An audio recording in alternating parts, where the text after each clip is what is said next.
आप आज इस चित्र को देखकर ही समझ गए होंगे कि अध्यापिका जी इस वीडियो के माध्यम से आपके सामने क्या लाने का प्रयास किया है, और उम्मीद करती हूँ कि आप लोग समझ गए होंगे। ये जो है आज हम लोग इस वीडियो में साहित्य का एक पाठ पढ़ने वाले हैं। जैसा सुनहरी धूप में बहुत सारे पाठ हैं, और यह जो है किस पर है, एक नया पाठ हम लोग पढ़ने वाले हैं। इसके पहले हम लोगों ने संज्ञा पढ़ा है। संज्ञा आप लोगों ने अच्छे से इसका उत्तर भी दिया है आभासी कक्षा के दौरान, और मैंने देखा भी है कि ऑनलाइन कक्षा में सभी विद्यार्थी जो है वह अच्छे से संज्ञा को समझ चुके हैं। तो मैं पहले ये बता दूं कि इस वीडियो के माध्यम से मैं आपको बताने वाली क्या हूँ, क्योंकि यह आपकी पुनरावृत्ति पर आधारित वीडियो है। यानी पठन के उपरांत आप यदि कहीं असुविधा हो या कुछ जानना या समझना हो तो इस वीडियो के माध्यम से आप आसानी से अध्यापिका जी के शब्दों के माध्यम से, पढ़ाई गई बातों के माध्यम से आप उस चीज़ को सीख सकते हैं, जान सकते हैं। इससे आप लोगों को बहुत ही सुविधा होगी किसी भी बात को समझने में, पाठ को समझना हो या व्याकरण का कोई भाग समझना हो। तो संज्ञा आप लोगों को अच्छी तरह से समझ में आ गया है। तो पहले एक नया पाठ, सुनहरी धूप का नया पाठ पढ़ने वाले हैं, उसके बाद में हम लोग संज्ञा पर कुछ अभ्यास करेंगे। तो मेरा आप लोग से अनुरोध है कि आप लोग अच्छे से तैयार रहिएगा, और जब भी इस वीडियो को आप देखें तो पूरा ध्यान आप वीडियो में लगाएंगे। तो इससे क्या होगा कि आप जो कुछ भी सुने या देखें वह आपके लिए क्या है, विद्या अध्ययन का समुचित रास्ता खोलेगा। तो चलिए आगे बढ़ते हैं। यहाँ आपके सामने देखिए दो चित्र है। चित्र आपके लिए जाना पहचाना है। पहला चित्र है किसका, हाँ आप लोग पहचान भी गए होंगे। मैं उम्मीद करती हूँ कि मेरे अधिकतर विद्यार्थी इस चित्र को देखकर समझ गए होंगे। ध्यान मुद्रा में बैठे हुए महात्मा बुद्ध हैं, हाँ उनकी प्रतिमा है, उसका चित्र है। और वही जो है बगल में, हाँ एक माता है और उनका पुत्र है। तो ये जो माता का जो चित्र है यहाँ पर, अब पुत्र का, ये गौतम बुद्ध की पत्नी यशोधरा और उनका बेटा कौन है, राहुल है। तो ये जो कहानी है जो हम आज पढ़ने वाले हैं वह गौतम बुद्ध, राहुल और उनकी माता यशोधरा पर आधारित है। तो चलिए आप तैयार हैं। तो इस कहानी में हम लोग महात्मा गौतम बुद्ध के जीवन के एक छोटे से अंश को पढ़ेंगे। और मैं अपने आप को सौभाग्यशाली समझती हूँ कि आज मुझे यह सुनहरा अवसर मिला है जिसके द्वारा मैं आपको गौतम बुद्ध के बचपन की कुछ घटनाओं को आपसे साझा करूंगी इस पाठ के माध्यम से। पाठ का नाम है दया की जीत। सबसे पहले मैं आपको पाठ का अर्थ ये बता दूं कि नाम जो दिया गया है यहाँ पे, दया की जीत का अर्थ यह होता है कि जो लोग दया करते हैं, दूसरों पर करुणा करते हैं, दूसरों की सहायता करते हैं, तो हमेशा से उनकी ही जीत होती है, उन्हें ही विजय हासिल होती है। तो देखते हैं कहानी में कैसे दया करने वाला एक बालक जो है वह जीत हासिल करता है। तो कहानी है दया की जीत, शीर्षक ध्यान रखें। और मैं पढ़ाने से पहले एक महत्वपूर्ण बात जो आपके सामने रखना चाहती हूँ। समय बहुत निश्चित होता है, आप लोगों ने समय का महत्व पढ़ा भी है। तो समय निश्चित होता है, समय जो होता है बहुत तेज़ी से भाग जाता है। तो आपको क्या करना है, समय को पकड़ना है, समय का अच्छा प्रयोग करना है। तो इसके लिए है कि जब आप वीडियो देख रहे हैं तो वर्तनी को भी ध्यान से देखते जाइए। इससे आप लोगों के लिए सुविधा यह होगी कि आँखों के सामने से जब आपकी वर्तनी गुजरेगी तो आप आसानी से उस वर्तनी को भी समझते जाएंगे। ये नहीं कि सिर्फ कानों से सुने, आँखों को खुली रखें, कानों से सुने, और अपने हृदय में जो भावनाओं का जो सैलाब उमड़ता है या भावनाओं की जो उथल पुथल होती है उसे भी महसूस कीजिए। तो इसके लिए कहना है कि जो मैंने चित्र के माध्यम से, शब्दों के माध्यम से, मेरी आवाज़ के माध्यम से कहानी का जो नस है, कहानी की जो एक एक धड़कन है, उसको आपके अंदर या आपके सामने लाने का प्रयास किया है, आप अपने हृदय में उसे महसूस कर सके उस कहानी को। तो चलिए, पाठ का नाम दया की जीत। एक दिन सोते समय राहुल अपनी माँ यशोधरा से बोला। किससे बोला उसने? यशोधरा से। माँ, तुम मुझे कोई कहानी सुनाओ।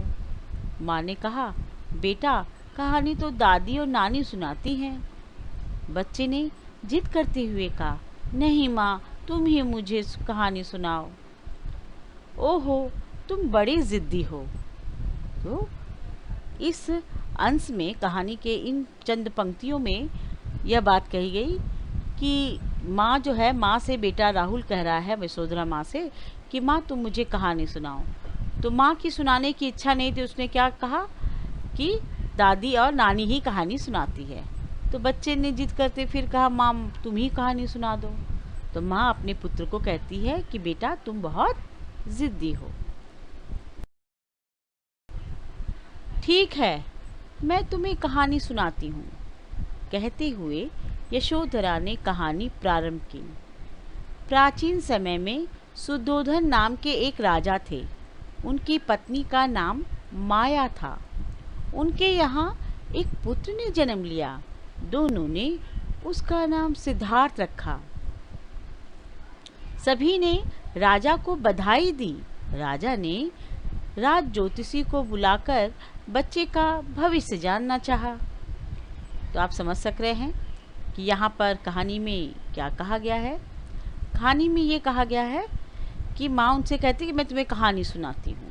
अब कहानी में उन्होंने क्या बताना प्रारंभ किया, यानी शुरू किया। प्रारंभ कर शुरू किया। प्राचीन समय यानी पुराने समय में सुद्धोधन नाम के एक राजा थे। उनकी पत्नी का नाम माया था। क्या था उनकी पत्नी का नाम? माया। उनके यहाँ एक पुत्र ने जन्म लिया और दोनों ने उस पुत्र का नाम क्या रखा? सिद्धार्थ। क्या नाम रखा? सिद्धार्थ। सभी ने राजा को बधाई दी। किस चीज़ की बधाई दी? पुत्र होने की बधाई दी। राजा ने राज ज्योतिषी को बुलाकर बच्चे का भविष्य जानना चाहा। ज्योतिषी यानी जो बच्चों की जन्म कुंडली बनाते हैं और उनके अच्छे बुरे नक्षत्र के बारे में बताते हैं, और भविष्य माने आने वाले समय में बच्चे का जीवन कैसा होगा यह जानना चाहा। कौन? राजा। ठीक है। ज्योतिषी ने कहा। किसने कहा? ज्योतिषी ने। महाराज, यह बच्चा बड़ा होकर राजा तो बनेगा, पर यह राजपाट छोड़कर मानव सेवा और जीव सेवा करना ही अपना धर्म समझेगा। यह सुनकर राजा अधिक खुश नहीं हुए। उन्होंने बच्चे को राजसी सुख सुविधाओं की आदत डालनी शुरू कर दी। क्या किया? कि बच्चे को राजसी सुख सुविधाओं की आदत डालनी शुरू कर दी। अब प्रश्न है यहाँ पर, पहले कहानी समझाकर मैं आपके प्रश्नों का भी जवाब यहाँ देने का प्रयास करूँगी कि ज्योतिषी ने क्या कहा महाराज से कि ये बच्चा बड़ा होकर राजा बनेगा। ठीक है, पर राजा बनने के बाद वह क्या करेगा? अपना सब राज्य छोड़ देगा, राजपाट, और फिर किसकी सेवा करेगा? मानव सेवा और जीव जंतुओं की सेवा करेगा। वही उसका धर्म होगा। क्या? कौन सा धर्म होगा? मानव सेवा और जीव सेवा। तो यह सुनकर राजा अधिक खुश नहीं हुए और उन्होंने बच्चे को राजसी सुख सुविधाओं की आदत डालनी शुरू कर दी। अब आप सोचिए, एक राजा अधिक खुश नहीं हुए, क्यों? राजा के खुश ना होने का कारण यह था कि एक राजा चाहता है कि जो उसका पुत्र हो या वह क्या हो, राजा जो आने वाले समय में यानी भविष्य में वह राजगद्दी पर बैठे, वह पुत्र भी राजा बने और अच्छी तरह से राजपाट चलाए, अलग अलग जगहों पर उसके राज्य का विस्तार करे। हाँ, लेकिन यहाँ पर उन्होंने क्या सुना राज ज्योतिषी से कि वो राजा बनेगा परंतु राजपाट सब छोड़ देगा। तो किसी पिता जो राजा है और ऊपर से वो पिता है, तो वो ऐसा चाहेंगे क्या? कभी नहीं।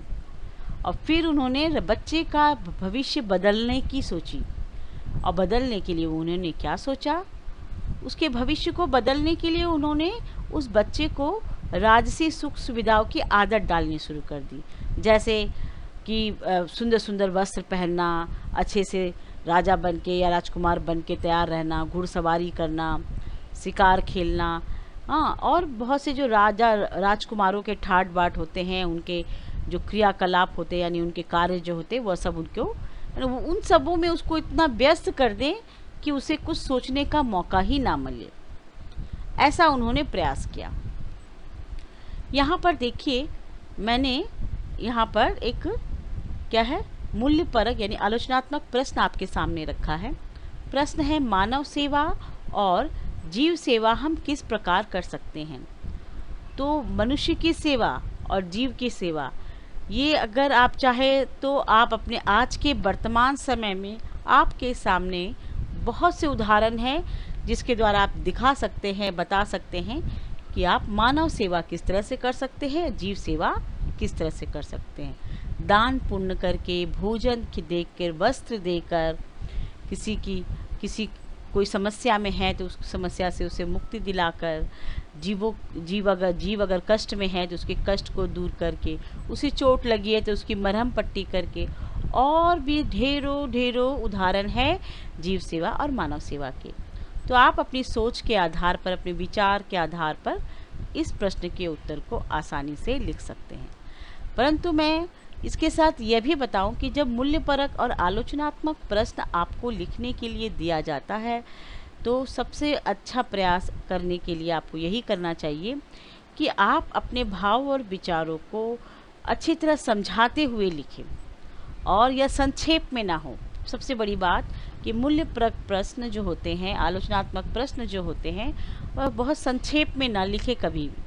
और यहाँ पर देखिए, अगर आप प्रश्न पर ध्यान देंगे तो एक तरफ है मानव सेवा और एक तरफ है जीव सेवा। तो आपको प्रश्न को दो भाग में लिखना होगा। एक में आप मानव सेवा के बारे में लिखेंगे, उनके लिए क्या करेंगे, फिर दूसरे में जीव सेवा के लिए। तो कम से कम आपको उसमें 6 से 7 लाइन लिखने की आवश्यकता पड़ सकती है। ठीक है, तो चलिए देखिए आगे कहानी। हाँ, अब कहानी हमारी समाप्त हो चुकी है और अब हम लोग पाठ के मुख्य बिंदुओं पर चर्चा करेंगे। मतलब पाठ के मुख्य बिंदुओं पर चर्चा का मतलब यह है कि कहानी में क्या क्या घटनाएं हुई हैं उसको सिलसिलेवार तरीके से एक बार हम लोग ध्यान देंगे। बच्चों को परिवार के बड़ों के मुख से कहानी सुनना बहुत प्रिय है। बच्चे अपने माँ की गोद की शीतलता, सुकून में रहकर आसानी से नैतिकता की शिक्षा को ग्रहण कर लेते हैं। प्राचीन काल में परिवार के बालक माँ और परिवार के बड़ों की साया में इसी प्रकार जीवन की महत्वपूर्ण सीख को प्राप्त करते थे। कहानी से बालकों का मनोरंजन भी होता है और संस्कारों की नींव भी मजबूत होती है, जिसके कारण गौतम बुद्ध जैसे महात्माओं की सृष्टि होती है। मानव सेवा और जीव सेवा करना सबसे बड़ा धर्म है। अच्छा, अब आपके सामने क्या है, दया की चित पाठ के कठिन शब्द। वैसे तो पाठ पढ़ने के समय या पाठ जब मैं आपको पढ़ा रही थी वीडियो में, तो मैंने कठिन शब्दों के अर्थ आपको अच्छी तरह से बता दिए थे। अब यहाँ पर मैं एक बार आपके लिए पढ़ देती हूँ। प्राचीन, पुराना, ज्योतिषी, भविष्य बताने वाला, भविष्य, आने वाला समय, जिद्दी, हठी। तो इससे आपको वाक्य रचना करना भी आना चाहिए। प्राचीन समय में एक राजा जो था वह शिकार खेलने गया। प्राचीन समय में एक राजा था, वह शिकार खेलने गया। इस तरह से आप अपने अपने प्रयास से छोटे छोटे वाक्य बनाइए, जिससे कि यह सब सुविधा होगी आपको कि आप शब्दों को अपने अनुसार, अपने विचार और भाव के अनुसार लिख सकेंगे। शब्दों का सही प्रयोग करना सीख जाएंगे। इसके लिए आप पहले मौखिक प्रयास करिए। मौखिक प्रयास 2 बार करेंगे, फिर उसके बाद लिखित में जाएंगे, तो आप देखेंगे कि आप बहुत आसानी से शब्दों से वाक्य बना पा रहे हैं।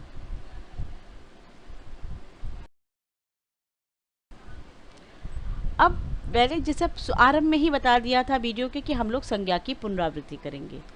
तो देखती हूँ कि मेरे विद्यार्थियों ने कितना सीखा है, कितना जाना है। मेरा जो छोटा सा प्रयास रहा है आपके लिए, आप संज्ञा समझाने के प्रति आप लोग के लिए, तो आप लोगों ने कितना सीखा, कितना जाना है, आप उसको अभी यहाँ पर परख सकते हैं। तो चलिए हम लोग अभी एक बार इसको देखने का प्रयास करते हैं। हाँ, तो चले आरंभ किया जाए अभ्यास। आप सबको याद है अच्छी तरह से संज्ञा। चलिए यहाँ देखिए, प्रश्न आपके सामने है। दिए गए शब्दों को संज्ञा के भेद के अनुसार चुनें। भेद के अनुसार चुनें। यहाँ पर शब्द है, पाठ से शब्द है। आपने अभी पाठ पढ़ा तो यशोधरा कौन है? हाँ, कौन है? हाँ, यशोधरा गौतम बुद्ध की धर्मपत्नी है। राहुल उनके यानी गौतम बुद्ध के पुत्र है। और माँ, पत्नी, पुत्र, जिद, ये सब शब्द आए हैं। और सुदोधन कौन है? सिद्धार्थ के पिता यानी गौतम बुद्ध के पिता हैं। तो चलिए अभ्यास आरंभ किया जाता है। जातिवाचक संज्ञा, व्यक्तिवाचक संज्ञा, भाववाचक संज्ञा। तो संज्ञा के कितने भेद हैं? जातिवाचक संज्ञा, व्यक्तिवाचक संज्ञा, भाववाचक संज्ञा। तो हम लोगों ने संज्ञा में क्या पढ़ा था कि किसी भी व्यक्ति, वस्तु, स्थान, भाव, अवस्था, गुण के नाम को संज्ञा कहते हैं। तो यहाँ पर संज्ञा के कुल 3 भेद हैं: जातिवाचक, व्यक्तिवाचक, भाववाचक। जातिवाचक यानी वह शब्द, संज्ञा शब्द जो किसी जाति व संपूर्ण जाति व वर्ग का बोध कराते हैं। व्यक्तिवाचक यानी किसी विशेष व्यक्ति और वस्तु का बोध करवाते हैं। भाववाचक जो गुण, अवस्था और भाव का बोध कराते हैं जो नाम। तो याद आ गया आप लोगों को, मैंने एक बार याद दिला दिया है। अब आप लोग चुनिए। यहाँ पर जो 8 शब्द हैं उनको आप चुनिए कि कौन व्यक्तिवाचक होगा, कौन जातिवाचक होगा, कौन भाववाचक होगा। आप लोग चुन लीजिए। फिर आप लोग उत्तर में, मैं जब उत्तर बताऊं तो आप उनसे मिला लीजिएगा। ठीक है? चलिए आप लोग सोच लीजिए। सोच लिया आप लोगों ने? अब मैं एक एक करके उत्तर बताऊं। यशोधरा, यशोधरा क्या होगा? जातिवाचक, व्यक्तिवाचक, भाववाचक क्या होगा? एक नाम है और एक विशिष्ट नाम है, तो ये होगा व्यक्तिवाचक संज्ञा। देख लीजिए आपका भी उत्तर वही है कि नहीं। इसके बाद राहुल, राहुल भी नाम है, वो भी एक लड़के का नाम, विशेष नाम, ये भी आएगा व्यक्तिवाचक संज्ञा। इसके बाद माँ, माँ कहने से सभी माँ का बोध होता है, तो ये आ जाएगा जातिवाचक संज्ञा के अंतर्गत। फिर इसके बाद क्या है? पत्नी, पत्नी से सभी पत्नी के लिए संबोधन है, तो ये भी आ जाएगा जातिवाचक संज्ञा के अंतर्गत। इसके बाद है पुत्र, सभी पुत्र के लिए यह शब्द प्रयोग होता है, तो यह भी जातिवाचक संज्ञा के अंतर्गत आएगा। इसके बाद है जिद, जिद क्या है? बच्चे में क्या है? हाँ, अब आप सोचिए, सोच लिया आप लोगों ने? ये होगा भाववाचक संज्ञा के अंतर्गत, क्योंकि ये भाव है।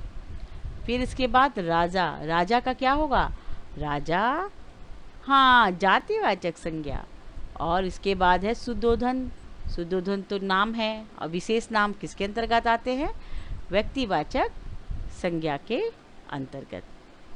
तो आपको सब समझ में आ गया है। मैं उम्मीद करती हूँ कि आप लोगों ने सही उत्तर सोचा होगा। आज का हमारा वीडियो का जो विषय था यहीं पर रहा। पूर्ण बातों पर चर्चा करेंगे। कहानी के वीडियो को 2 से 3 बार देखें। 2 से 3 बार देखने का मतलब यह है कि अगर कहीं कुछ समझ में नहीं आया या कभी ऐसा कुछ हो जो आपको जानना हो, तो आप वहां पर चलाकर वापस देख सकते हैं। और सबसे बड़ी बात, कठिन शब्दों के अर्थ को याद करें, वो भी वर्तनी के साथ। वर्तनी पर विशेष रूप से ध्यान देना है। और आपको जो प्रश्न दिए जा रहे हैं, वैचारिक प्रश्न, आलोचनात्मक प्रश्न, आप उसे खुद से लिखें, चाहे वाक्य दोष हो, चाहे जो भी हो, पर खुद से लिखने का प्रयास करें। तो अब चलिए, अब हम लोग देखने वाले हैं अधिगम प्रतिफल, यानी आपने जो इस वीडियो में पढ़ा, जिस पाठ को पढ़ा है, उस पाठ को पढ़कर आखिर आपने क्या सीखा और क्या जाना, इस बात पर हम लोग चर्चा करेंगे। पहला है प्रेम, करुणा, परोपकारिता, जीव सेवा जैसे दिव्य गुणों को आत्मसात करने में आप लोग सक्षम हुए हैं। जीवन कौशल से जुड़े व्यवहारिक ज्ञान को प्राप्त करने में, हाँ, यानी दया दिखाना, करुणा करना, सेवा भाव, इन सब व्यवहारिक ज्ञान को आपने सीखा है। पाठ के अनुसार अपनी विचारधारा को तथा ज्ञान को परिपक्व करने में, पठित अंश को पढ़कर अर्थ ग्रहण की क्षमता का विकास करने में, नवीन शब्दों को अर्थ सहित शुद्ध वर्तनी के साथ ग्रहण करने में, वैचारिक और आलोचनात्मक प्रश्नों के उत्तर लेखन की शैली को जानने में, संज्ञा से जुड़े अपने ज्ञान की परख करने में। धन्यवाद। आप स्वस्थ रहें, अपना ध्यान दें और पढ़ाई में भी मन लगाएं।